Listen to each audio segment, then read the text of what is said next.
ஒரு போராட்டக்காரன், ஒரு உண்மையான ஒரு அரசியல்வாதியை கைது பண்ணி அவனுக்கான முழு பாதுகாப்பையும் கொடுக்க வேண்டியது காவல்துறை. ஆனா காவல்துறை சவுக்கு சங்கரை அழைச்சிட்டு வருது. அழைச்சி வரும்போது அங்க பெண்கள் 20 பேர் போராடுறாங்க. அங்க பெண்களா திமுக மகளிர் அணியான்னு கூட தெரியல, யாரோ ஒரு செட்டப் தான் தெரியுது. அது போராடுறாங்க. ஆனா போராடுவதற்கு காவல்துறை அனுமதி கொடுத்துச்சு.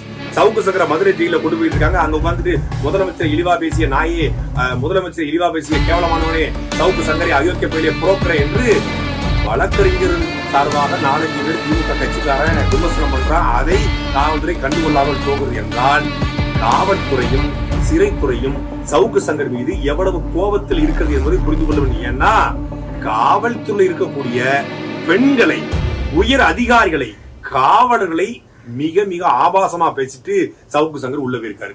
ஒட்டுமொத்தமான சிஸ்டம் இருக்கு பாருங்க. நீங்க அரசை விடுங்க, அரசு எப்போதுமே அந்த பயங்கரவாதம் தான், அது அடக்குமுறை செய்யும் தான், அது பொய் வழக்கு போட சொல்லும் தான். ஆனாலும்